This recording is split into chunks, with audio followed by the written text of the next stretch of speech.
Om Jnana-timirandasya Jnananjala-shalakaya Chakshurunmilitam Yena Tasmai Shri Gurave Namaha Shri Chaitanya Manobhishtam Stapitam Yena Bhutale Swayam Rupa Kadamahyam Dadati Svapadantikam Vandeham Shri Guru Shriuta Parakamalam Shri Gurun Vaishnavamscha Shri Rupam Sagrajatam Sahagana Ragunatam Vitam Tam Sajivam Sadvaitam Savadhutam Parijana Sahitam Krishna Chaitanya Devam Shri Radha Krishna Padan Sagana Lalita Shri Vishakambitanscha He Krishna Karuna Sindhu Dina Bandho Jagatpate Gopesha Gopika Kanta Radha Kanta Namostute Tapta Kanchana Gaurangi Radhe Vrindavaneshwari Rishabhanu Sute Devi Pranamami Haripriye Panchakalpa Tarupyascha Kripa Sindhubhya Evacha Patitanam Pavanebhyo Vaishnavebhyo Namo Namaha Shri Krishna Chaitanya Prabhu Nityananda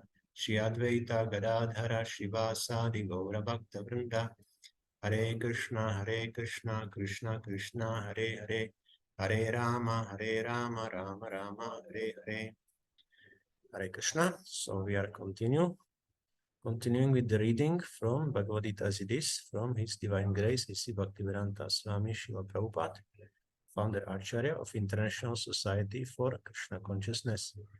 And we are reading chapter 3. Today we will finish this chapter, which is entitled Karma Yoga. And it's about working with knowledge and attachment for the pleasure of the Lord. And this is better than false renunciation. So last time Krishna started to speak because Arjuna was asking, what is it that it is something which is forcing him, even despite his will, he's forced to do some activities which he's not willing to do. So what is the reason for that? And Krishna explained that it is lust, and he started to describe the various aspects of this lust. So today we'll continue the same topic.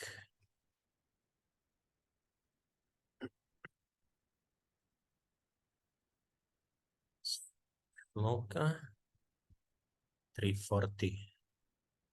Indriyani manubudhir asyadhishtaham uchyate etari vimohayatyesha jnanam avritya dehinam. Indriyani, the senses, manaha, the mind, buddhi, the intelligence, asya, of this lust, adhishtanam, sitting place, uchyate is called etaihi, by all these, vimohayati, bewilders, eshaha, this lust, jnanam, knowledge, avritya, covering, dehinam, of the embodied. Translation: the senses, the mind, and the intelligence are the sitting places of this lust. Through them, lust covers the real knowledge of the living entity and bewilders him. Purport: the enemy has captured different strategic positions in the body of the conditioned soul, and therefore Lord Krishna is giving hints of those places, so that one who wants to conquer the enemy may know where he can be found.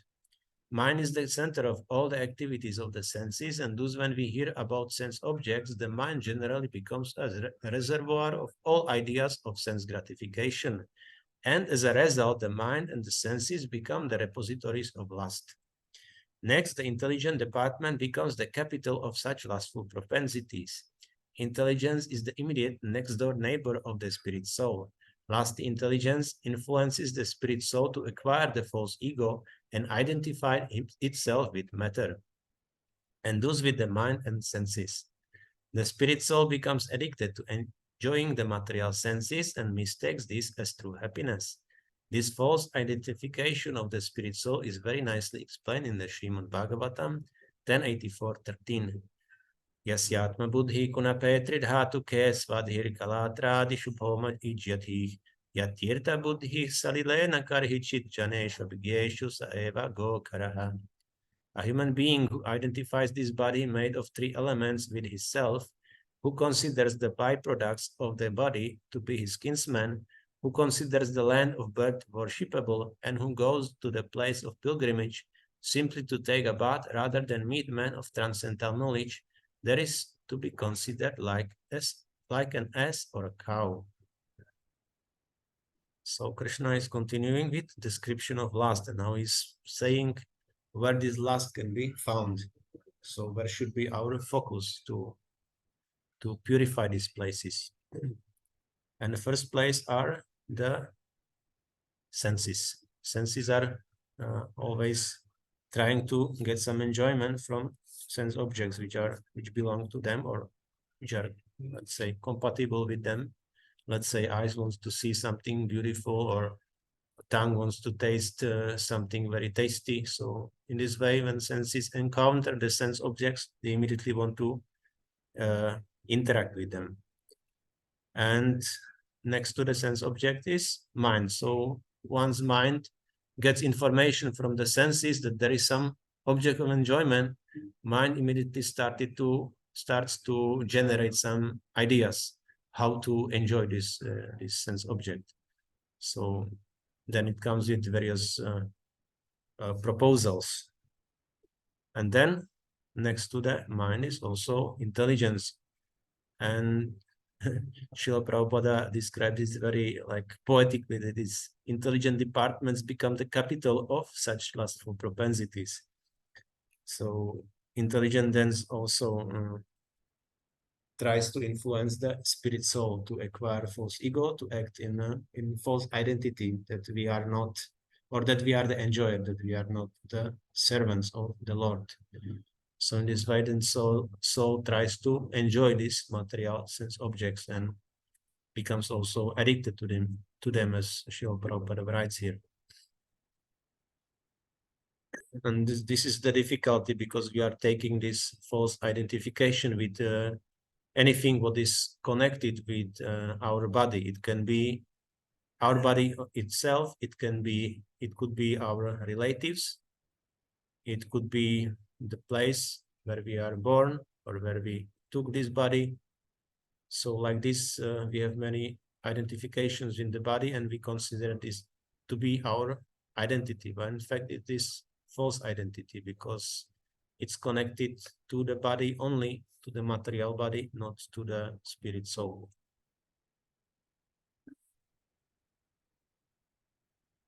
So 41.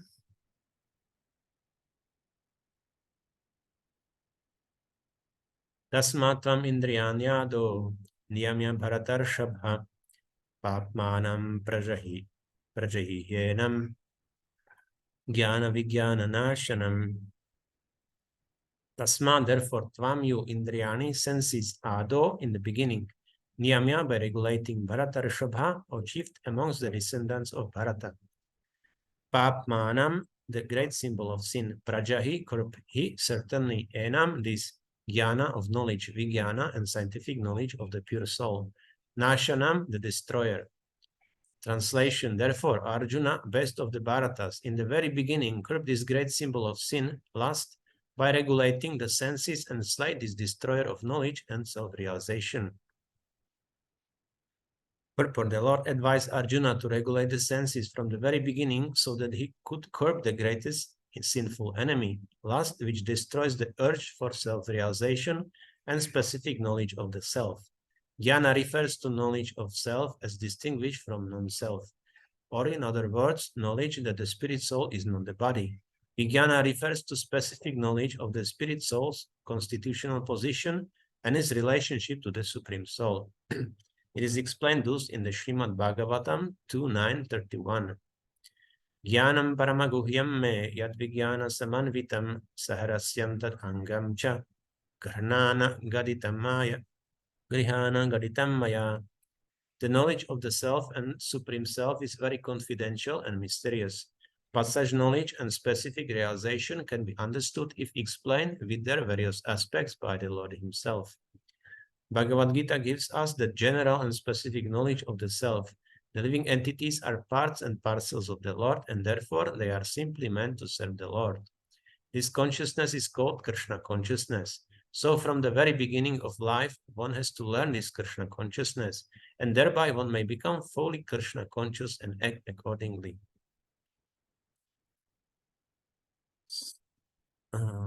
Yeah, very important thing here. If we are encountering lust, Krishna is advising to curb it in the very beginning. We had 2 verses in the 2nd chapter, 262, 263, and there was basically described the progression, how we are meditating on sense objects, and then attachment comes, and then desire to enjoy these sense objects, and it goes like this.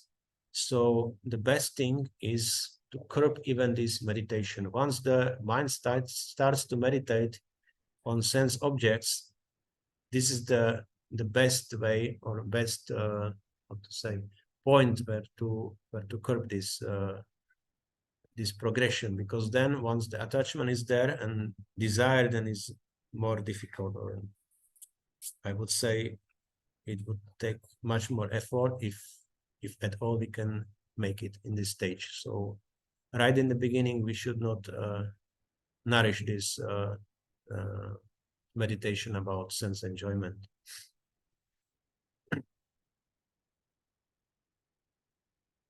And also Prabhupada is speaking about jnana and vijnana. So jnana here is defined as knowledge of self, means as a spirit soul, and compared to the body, that we are not the body, we are the soul. And vijnana is a little bit further. It describes our constitutional position and also our relationship to the Supreme Soul. I've encountered more definitions of jnana and vijnana, but this is one of them, how Śrīla Prabhupāda used it.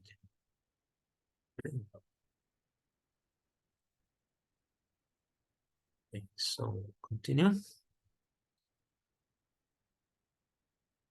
Yeah, and also best thing is because as was explained also in the second chapter, I think that we cannot artificially try to regulate the senses, that there has to be the higher taste. So this is done by activities in Krishna consciousness. When you have this consciousness of serving the Lord, then it is very easy to stop this meditation, because these meditations will become very insignificant. When we are in Krishna consciousness, this meditation will come, and we may not be interested at all, or we don't even notice it, because our focus is somewhere else. So that's the most ideal, or I would say only way how to regulate the senses in the long-term base, not only short-term, because we know that many yogis were trying to regulate the senses, but once some proposal for enjoyment came, so immediately they were attracted. So this means their focus was not so strong. Okay. Last is only the perverted reflection of the love of God, which is natural for every living entity. But if one is educated in Krishna consciousness from the very beginning, the natural love of God cannot deteriorate into lust. When love of God deteriorates into lust, it is very difficult to return to the normal condition. Nonetheless, Krishna consciousness is so powerful that even a late beginner can become a lover of God by following the regulative principles of devotional service. So from any stage of life, or from the time of understanding its urgency, one can begin regulating the senses in Krishna consciousness, devotional service of the Lord, and turn the lust into love of Godhead, the highest perfectional stage of human life. So Śrīla Prabhupāda also says that better not to fall into this condition when we are, or our consciousness is deteriorated by lust, because there is difficult to return back. Once we are contaminated, we have to do some extra effort to return to the original consciousness. But on the other way also, he is saying that despite that, Krishna consciousness is so powerful that even if there is this contamination, or we start later in our life with Krishna consciousness, and we have many examples like this, that devotees were starting in later age, so still they can come to the path of devotional service. But we have also the statement from Prahlad Maharaj, who was preaching to his classmates. He was at the age of 5. So even at the age of 5, he was telling them that they should not wait until the later age. They should start with Krishna consciousness right away. So even for the children, it's important that they are brought up by their parents from the very beginning in the Krishna consciousness. Then that is very easy for them to pick up it. Also important thing, children which are born in devotee families are born there because they already did some devotional service in the past life. So it's basically a very important duty of parents who have such children who are born into devotee family, that they should facilitate for these children that they can continue this practice, because that's why Krishna allowed them to be born in these families. So this is very important for such parents to give the children this opportunity to be Krishna conscious and continue.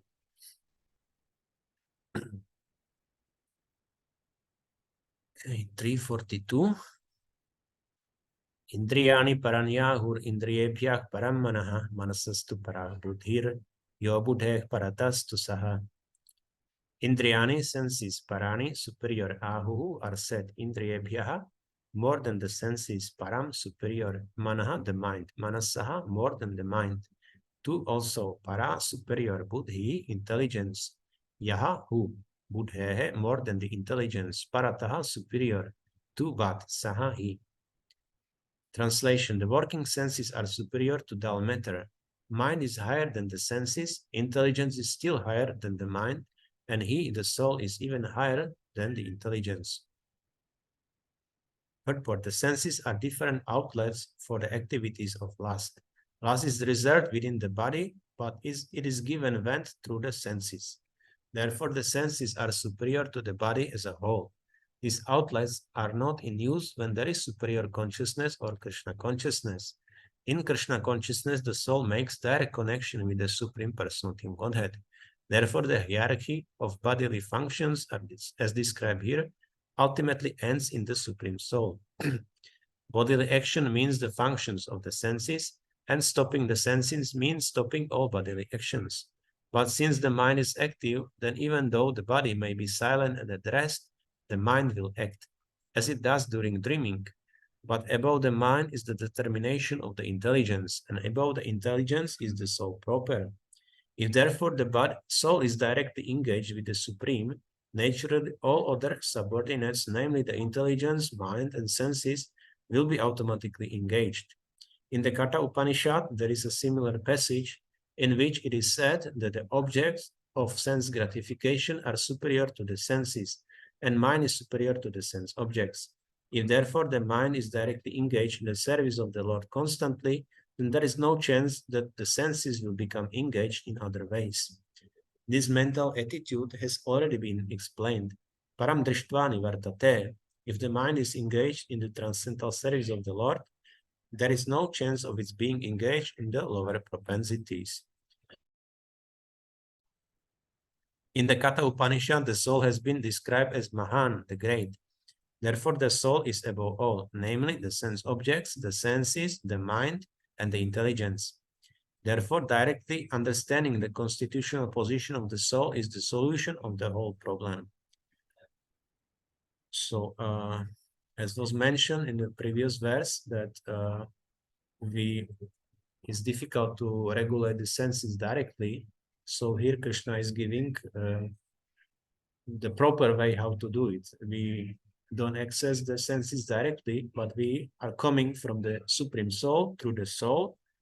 Then soul is managing the intelligence, intelligence is giving direction to the mind, and mind is engaging the senses. So in this way, from top to bottom, by superior authority, we can manage these senses, that they are not doing whatever they want to do. So this is basically very practical advice and explanation of this, how Krishna consciousness works. So if we are engaged in the service of the Lord, immediately the senses are also engaged, because we are doing some activities, and this is directed to intelligence and mind. So this management is coming from upper parts. And in this way, the senses have no space to do something else. Also, it is mentioned this verse, Param Drishtva Nivartate, means if we have higher taste, then it's easy, because by this higher taste, again, it is managed from the top. So taste of the senses then is not very much important, because we have taste from direct interaction with the Supreme Soul. So this is how we can practically apply Krishna consciousness. That is basically, we can even plan Krishna conscious activities in our daily life in this way. Planning means, basically planning means telling something to intelligence and mind what we want to do. And also we can strengthen intelligence, because intelligence is the higher than the mind. So intelligence we are also strengthening by, for example, hearing Krishna Katha or reading the scripture. So intelligence has more understanding, and then it's easier for us to control these things which are below intelligence, mainly mind and the senses. So it's very important, therefore, particularly to read books of Śrīla Prabhupāda, because then our intelligence is constantly, continually sharpened by this transcendental knowledge, and is much easier to be in Krishna consciousness also.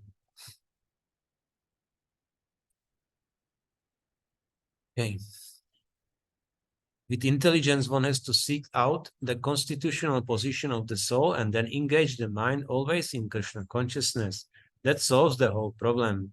A neophyte spiritualist is generally advised to keep aloof from the objects of the senses. But aside from that, one has to strengthen the mind by use of intelligence. If by intelligence one engages one's mind in Krishna consciousness, by complete surrender unto the Supreme Personality of Godhead, then automatically the mind becomes stronger, even though the senses are very strong. Like serpents, they will be no more effective than serpents with broken fangs. But even though the soul is the master of intelligence and mind, and the senses also, still unless it is strengthened by association with Krishna in Krishna consciousness, there is every chance of falling down due to the agitated mind. So again, more continuation of the same message, that we should understand what is our position, and from this position we are acting. So if we know that we are servant of the Lord, then we also will plan, we will give instruction to our intelligence and mind that we do activities which are connected with the service to the Lord. So in this way we can also distinguish what we should do, what we should not do, and in this way senses will be also controlled. And also very important thing, we should be kept in association with Krishna or Krishna's pure devotees.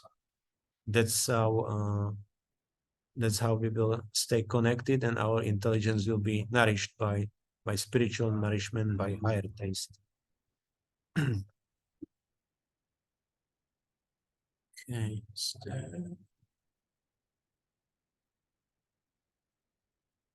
Question. As per Shastra, is there any difference between intelligence between man and woman?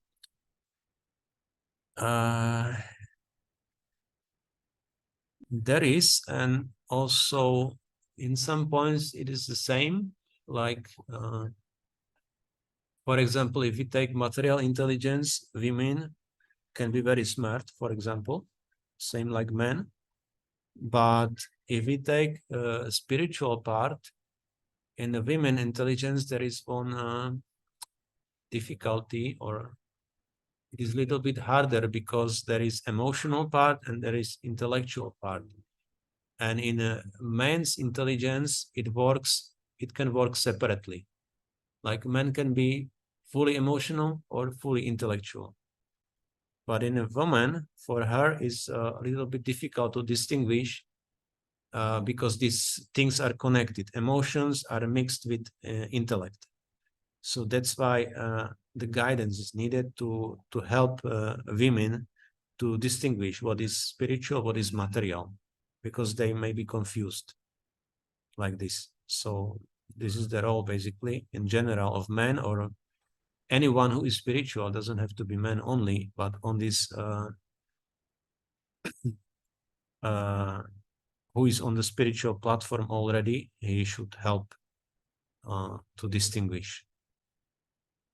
So that's why also women need protection, because of this aspect of joining these things together. Also, this is not only disadvantage, this is also advantage. For example, if man gets emotional, then the woman comes, and because she has also, with the emotion, there is always this rational part, so she can bring him up to the rational intelligence again. So this is also advantage on the other hand. So men and women are functioning in a little bit differently, but at the same time, there can be very nice cooperation and one can help each other. On the spiritual level, man and woman difference is there. Soul can be distinguished between male and female. No, soul is always the same. There is no difference. Only the conditioning is different. There is not such difference like between different bodies. This is basically, I think it will be described in Bhagavad-gītā later, that is the understanding in the mode of passion. In the mode of goodness, understanding is that the soul is always the same quality. Doesn't matter what the body is, whether it's male or female, or even animals or plants or whatever entities. There is no difference in the soul. Only the conditioning can have some influence and can make us, let's say, to make decisions differently, or only this conditioning is different, not the soul, definitely. Okay. So continue reading. 343. Evam buddheh param buddhva samstabhyatmanam atmana jahishatrum mahabaho kamarupam durasadam. Evam dus buddhehe, to intelligence param, superior buddhva, knowing, samstabhya, by steadying, atmanam, the mind, atmana, by deliberate intelligence, jahi, conquer, shatrum, the enemy, mahabaho, almighty arm, one, kamarupam, in the form of lust, durasadam, formidable. Translation: thus knowing oneself to be transcendental to the material senses, mind and intelligence, almighty arm, Arjuna, one should steady the mind by deliberate spiritual intelligence, Krishna consciousness, and thus by spiritual strength conquer this insatiable enemy known as lust. Purport: this third chapter of the Bhagavad-gītā is conclusively directive to Krishna consciousness by knowing oneself as the eternal servitor of the Supreme Personality of Godhead, without considering impersonal voidness the ultimate end. In the material existence of life, one is certainly influenced by propensities for lust and desire for dominating the resources of material nature. Desire for overloading and for sense gratification is the greatest enemy of the conditioned soul. But by the strength of Krishna consciousness, one can control the material senses, the mind, and the intelligence. One may not give up work and prescribed duties all of a sudden, but by gradually developing Krishna consciousness, one can be situated in a transcendental position without being influenced by the material senses and the mind. By steady intelligence directed toward one's pure identity, by steady intelligence directed toward one's pure identity. This is the sum total of this chapter. In the immature stage of material existence, philosophical speculations and artificial attempts to control the senses by the so-called practice of yogic postures can never help a man towards spiritual life. He must be trained in Krishna consciousness by higher intelligence. So again, Krishna is stressing again the same thing. So we remember this, so we understand properly that we should strengthen our intelligence by exposing it to spiritual knowledge or Krishna consciousness, to have this association for our intelligence, and then we can conquer this enemy which is known as lust.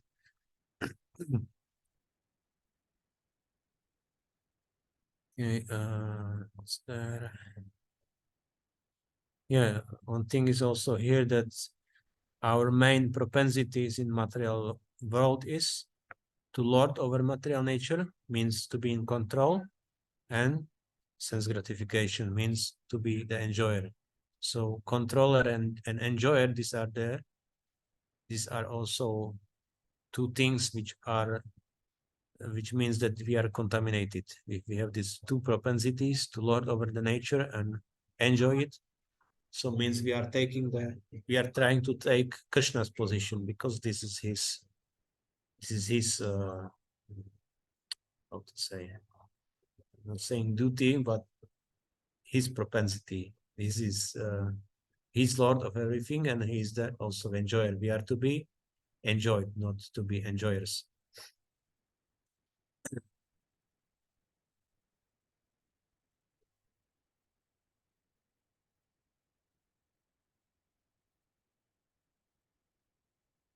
Yeah, and again, Śrīla Prabhupāda is controlling that artificially we cannot control senses in the long term. So that's why there must be higher intelligence. One must be trained in Krishna consciousness.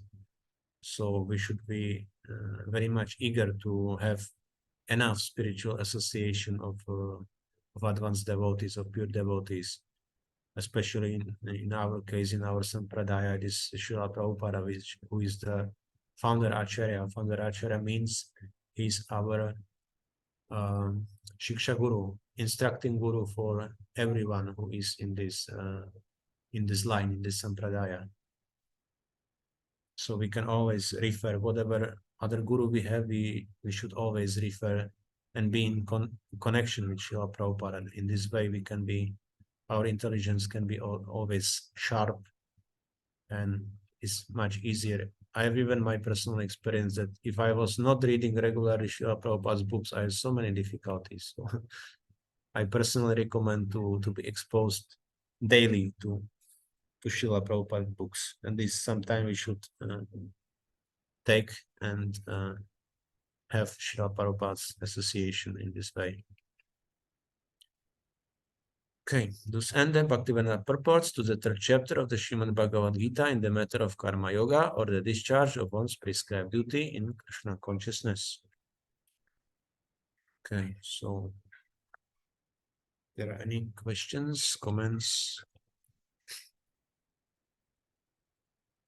Otherwise, we'll conclude here. Okay, thank you. Hare Krishna. Śrīla Prabhupāda ki jai, Srimad Bhagavad-gīta ki jai, Samaveta Bhaktivedanta ki jai.